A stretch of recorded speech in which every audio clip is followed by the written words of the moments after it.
last time, we discussed about the elements of art. So, today, we're going to talk about naman the principles. So, lagi silang magka-partner, okay? So, the principles are the things that we are needed or we need to arrange our arts. So, yung things, those are the elements. And just like in cooking, so kapag nagluluto tayo, the elements are the recipes, so the ingredient na kailangan natin kapag nagluluto, while the principles are the direction and instructions. So, before we proceed in our video para i-discuss ang principle, kapaki-subscribe and like muna tong ating channel. So, let's start!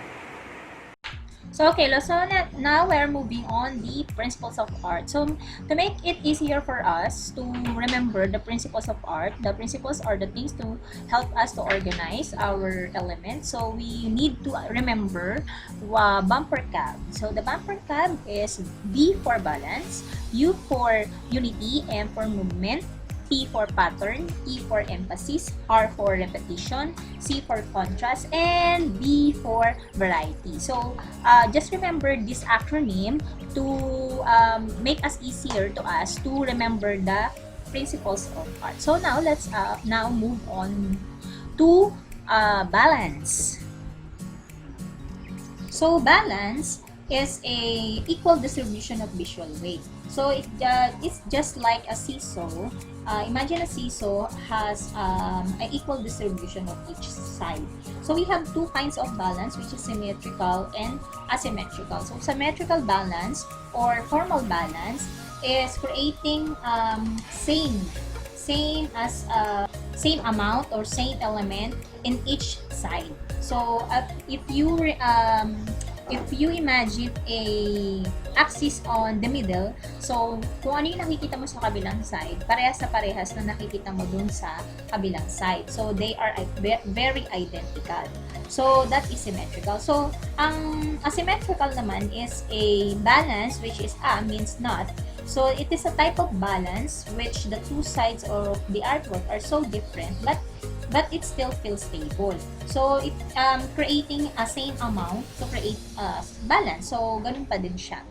Okay, just like for example nitong picture na to na yung woman who is balancing doon sa trunk ng tree. Kung makikita ninyo, nag-extend yung kanyang legs doon sa may left side. So, to make it balance, may another thing na makikita doon sa gilid which is the trunk of the tree. So, same amount naman siya. Kaya, naging stable ang kanyang balance visually. So, another example is ito yung water lily. So, yung sa water lily, may leaf dun sa kabila, tapos yung nasa center of attention is the lily. Kaya lang, naging balance din siya visually because of the shadow doon sa may right side ng puno. Okay? So, asymmetrical balance is a balance na hindi siya same, hindi siya identical, but the same amount na nilalagay sa both side to make it stable. So that is an asymmetrical or informal balance. So next is the unity. So when we said unity, it's also called harmony. Kasi sinabi natin unity and harmony, it is bring things together in similar. So kailangan united siya. So when we said unity and harmony, using a similar or repeated elements in an artwork to create consistency. Actually, it is also a relationship of parts to a whole. It can be marks, a mood, color, theme, or etc. So, like, just for example, nitong aking a bowl of fruits. So, when we said harmony, so meaning to say, kung sila ay fruits lahat doon sa bowl, so dapat fruits din lang ilalagay doon sa loob ng bowl. So, kung may maliligaw dyan na carrot or anything na ng vegetable, so maiiba siya. So, parang hindi na siya related doon sa fruits na nasa bowl. So, another thing is the animals, itong animals na zoo animals na toys na to. So mapapansin niyo, they are zoo animals. So kung maglalagay tayo diyan ng for example and most of them at lahat sila talaga ay land. So kung maglalagay tayo ng halimbawa dito ay dinosaur, so napakalayo, or isang ibon, so napakalayo na. So mas okay kung talagang yung isa ay related sa lahat. So that is harmony. A relationship of one part or one element to a whole. So that is unity or harmony. Okay, ang next naman po natin is the movement. So the movement is the path the viewer's eye takes through the artwork, often to areas of focus. So it is a directed path of optical motion. So usually a movement can be our eye. So yung eyes natin is moving from front to middle to back. So it suggests moving.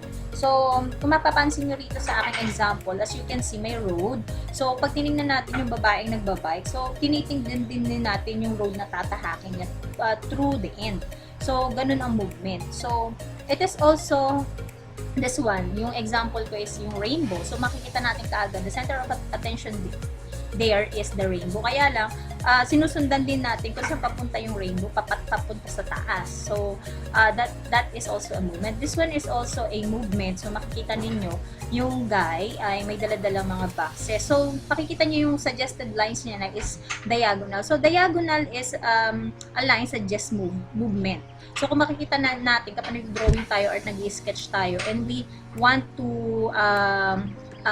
create visually movement, naglalagay tayo ng mga diagonal lines. Okay? So, ganun din po dito sa isa pang example. So, we are looking on the road, then papunta rin dun sa pinaka horizon sa dulo, then next yung sa may gilid na mga sands, then diretso tayo ng sea, at saka tayo titingin dun sa sky. So, pag sinabi natin movement, it is the path of our eyes. So, nagsasuggest siya ng movement. So, that is movement. So, our next principles is pattern. So, pattern, just a simple definition or simple description of pattern. It is also called repetition. So, pag sinabi natin pattern or repetition, it is a repeated design, an orderly repetition of an object. So, we have two kinds of pattern or repetition. So, predictable pattern or mechanical, and natural or unpredictable pattern. So, madali lang naman siya ma-distinguish kung ano yung mechanical or natural. This namin nating mechanical, that is predictable and made by us, made by man. So, pag sinabi nating natural, it is unpredictable. Ito yung mga, like for example, yung mga group of leaves, mga waves ng water, waves ng sea, ng ocean. So, that is a natural or unpredictable. Pag sinabi kasi nating unpredictable, hindi na natin siya control. Yung pattern, hindi natin control. Kasi it is controlled by the nature. Okay? So, yun po yun. So, now we are moving on E, which is emphasis. Pag sinabi nating emphasis, it is a situation of importance. So, this is the focus of attention in the artwork. So, usually, siya yung pinakamalaki or usually siya yung pinaka-detailed. So, when we said emphasis, it is the highlight of the center of attention. It is different one to other. So, wanting to do is siya yung nag-stand out among the others. So, that is emphasis. So, we can use emphasis by coloring. Like for example, this one yung sa pinakita ko kanina. So, naiiba yung kulay niya. Pwede rin naman siya yung pinakamalaki. Pwede rin naman siya yung pinaka-brightest. So that is emphasis. So, our next principle is the rhythm. So, rhythm is repeating elements in order to create a feeling of organized movement. So, it is a principles of design that suggests movement or action. Rhythm is usually achieved through repetition or of lines, shape, color, and more. So, it creates a visual tempo in artworks and provides a path for the viewer's eyes to follow. So, yun po ang rhythm. So, now we are moving on the contrast of C. So, contrast is the amount of difference between the elements. Is a principles of art that refers to arrangement of opposite elements. Like for example, light versus dark colors, rough versus smooth textures, large versus small. And it is piece so as to create a visual element and excitement and drama. So that is contrast. So nag-a-add siya ng interest doon sa artwork. So now let's move on with the last principles of art, which is V stands for variety. So variety is the opposite of unity. It is uses of many different elements to create interest or contrast on the artwork. It is also creating diversity. So artists achieve visual variety with several elements treated in different ways. So gumagamit siya ng iba't ibang klase. It can be varies in sizes, shape, colors, inside the artworks. So, wag matakot kapag nag-arts tayo. So, basta alam lang natin yung elements and principles, yung techniques and materials or the media, tsaka na natin yung i-discuss sa susunod na mga video ko. But if you learn a lot from this video, paki-like and subscribe my channel. So, sa susunod na uli, mga ka-art corner. Bye!